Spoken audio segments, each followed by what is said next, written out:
Back in the 60s, sci-fi didn't have big budgets or computer effects to lean on. Filmmakers had to get creative with sets, costumes, and stories that felt bold and different. That's why these movies still hold up today. They might be old, but they've got more imagination and staying power than most modern blockbusters. Here are 8 60s sci-fi masterpieces that still outshine modern movies. Night of the Big Heat drops you onto a remote British island in the middle of winter, only the temperature is suddenly soaring like the tropics and nobody knows why. Jeff Callum, a mystery writer who runs the local inn with his wife Frankie, watches as the community unravels under the bizarre conditions. Televisions explode, bottles burst, and sheep are found burned alive in the fields. The uneasy calm shatters when Dr. Godfrey Hansen, a secretive scientist, reveals his theory. Heat-emitting aliens have landed on the island, invisible in the night, but leaving charred corpses and wreckage behind. As the heat climbs higher, tempers flare, paranoia spreads, and violence breaks out among the islanders who realize they might be trapped with something unstoppable. The climax comes when Jeff Hansen and a few survivors attempt to bait the creatures with fire and dynamite, only to see their plan fail until a thunderstorm finally wipes out the invaders. What's fascinating is how the movie created this sense of suffocating heat, while the cast was actually freezing. Shot in the dead of a British winter, Peter Cushing and Christopher Lee had glycerin smeared on their faces to fake sweat while shivering in thin shirts. Crew members described battling icy winds while trying to sell the illusion of a heat wave. Director Terrence Fisher, known for Hammer horror classics like Dracula, leaned into atmosphere over spectacle, framing the film like a gothic thriller with science fiction intruding on human weakness. The result was a moody, unsettling cult classic that lived on through VHS and late-night TV, standing out decades later for its eerie mix of paranoia, atmosphere, and low-budget ingenuity. Robinson Crusoe on Mars is one of those movies that sounds like pure pulp but ends up playing like a survival thriller in space. Commander Kit Draper crash lands on the Red Planet with only his dog for company, and suddenly the story isn't about rockets or laser battles, but about how long a man can survive alone on an alien world. He struggles to find food, oxygen, and shelter, improvising with whatever scraps he can salvage from the wreck and the landscape until he eventually discovers another stranded astronaut and learns he's not entirely alone. The movie leans hard on themes of isolation, ingenuity, and sheer human endurance, and while the Martian landscapes looked eerie on screen, behind the camera things weren't any easier. Most of the film was shot in blazing desert heat to mimic the Martian surface, and actors were pushed to exhaustion under the conditions.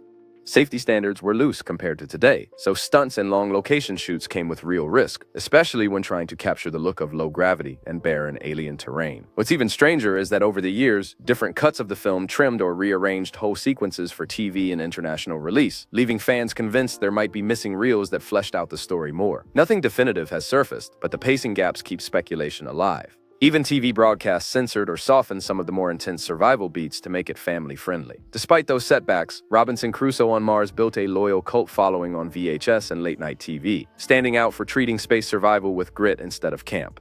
Fahrenheit 451 throws you into a future where firemen don't put out fires, they start them, torching books to keep people from thinking for themselves. Guy Montag is a model fireman, proud of the kerosene on his hands and the order it represents, until he meets Clarisse, a curious young neighbor who cracks open his carefully sealed world. At home, his wife Linda is glued to her wall-sized TV and sedated on pills, embodying everything lifeless about their society. The more Montag reads in secret, the more he sees the cracks, until Linda betrays him, forcing him to burn his own house and sending him on the run. By the time he joins the Book People, a hidden group who memorize entire texts to keep knowledge alive, he's transformed from loyal enforcer to fugitive believer.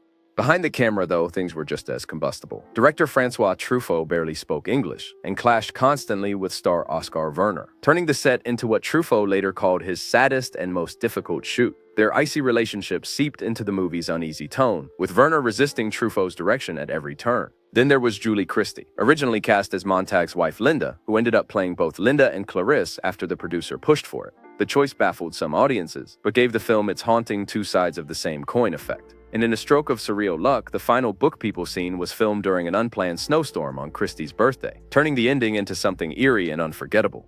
Barbarella is proof that sometimes a sci-fi movie doesn't need to make sense as long as it's wild enough to keep you staring at the screen. Jane Fonda plays Barbarella, a space traveler sent to track down a rogue scientist named Duran Durand before he unleashes a weapon that can wreck the galaxy.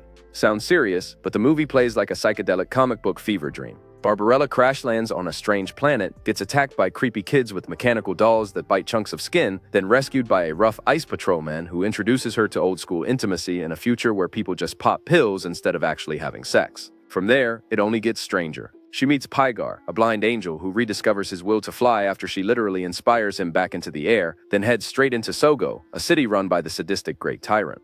Barbarella gets strapped into the excessive machine, a torture device that kills by pleasure, only to break it because she can't be satisfied into submission. Rebels show up, Duran Duran tries to seize power, and the whole city ends up consumed by a living energy called the Mathmos. Somehow Barbarella, Pygar, and even the Great Tyrant float away unharmed. Behind the scenes, though, things were just as messy. Director Roger Vadim kept clashing with Fonda, who happened to be his wife, while the sets, costumes, and effects constantly pushed the line between genius and disaster. Critics tore it apart, censors trimmed it, but VHS and late-night TV turned it into a cult classic, a campy, sexy, anything-goes space trip that refuses to die.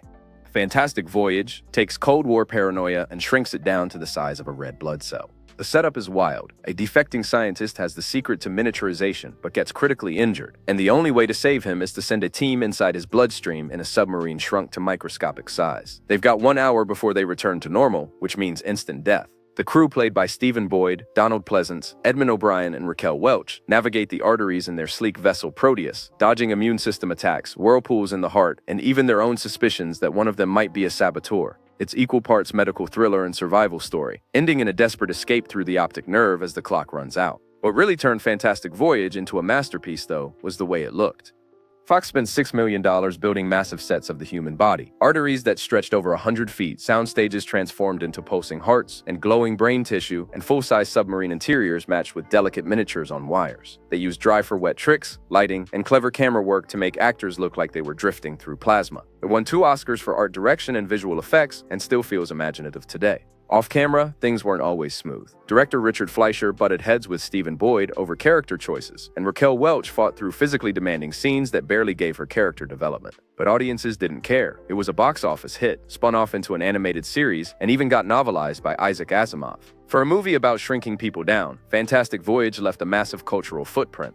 Alphaville isn't your typical sci-fi flick with spaceships and lasers. It's Jean-Luc Godard turning 1960s Paris into a cold dystopian nightmare ruled by a computer. Alpha 60 runs the city with pure logic, outlawing poetry, love, and anything resembling human emotion, and citizens who dare to disobey are executed without hesitation. Into this world steps Lemmy Caution, a trench coat-wearing secret agent who's really just a pulp detective, dropped into a future that looks like an office building on steroids. His mission is to find a missing agent, destroy Alpha 60, and figure out how to survive in a society where feelings are a crime. He meets Natasha von Braun, the daughter of the city's creator, who has been raised without emotion until Lemmy awakens something inside her.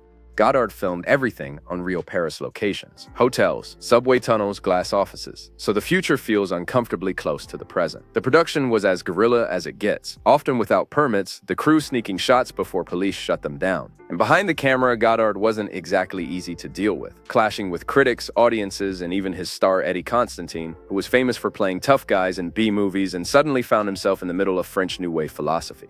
The film's climax is pure Godard rebellion. Alpha 60 crashes not from bullets, but from poetry, a riddle it can't solve. Lemmy escapes with Natasha, telling her not to look back, and suddenly this bleak, machine-ruled city feels like a warning we still haven't outgrown.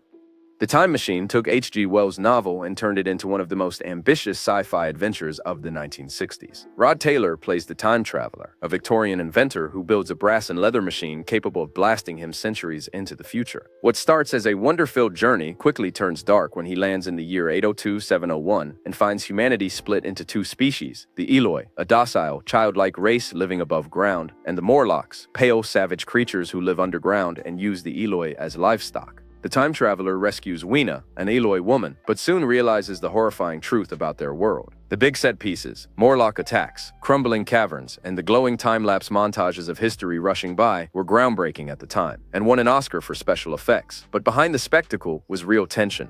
Director George Pal was a perfectionist, known for pushing his crew and clashing with writers over how much of Wells' social critique should survive in the final cut. On set, the practical effects were ambitious enough to test everyone's patience. Burning sets, tricky miniatures, and Morlock costumes that left actors fainting from heat. Despite the chaos, the film was a smash hit, pulling in over $9 million on a $2 million budget and proving that science fiction could be both artful and profitable. The ending is deliberately open. After recounting his story, the traveler vanishes again into the future, leaving behind a warning about class, evolution, and the possibility that the worst monsters we'll face are the ones we become.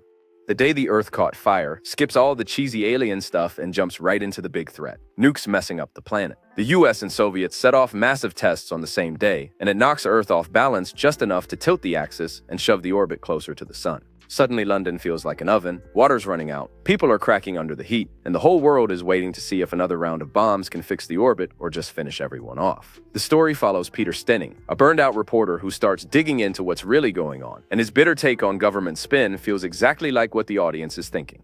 The newsroom scenes don't feel staged either. They were filmed inside the real Daily Express office with the actual editor, Arthur Christensen, playing himself. That gave the whole thing a raw, realistic vibe you didn't see in most sci-fi back then. What really stirred things up, though, was a short topless scene from Janet Monroe that shocked 1961 audiences and got the film slapped with an X rating in the UK, for what was basically a disaster movie that was unheard of. But controversy aside, the film hit harder than people expected. Years before anyone talked about climate change, it showed what happens when humans push nature too far and governments scramble to hide the damage. The ending leaves the future hanging in the balance, uncertain if the world is saved or lost.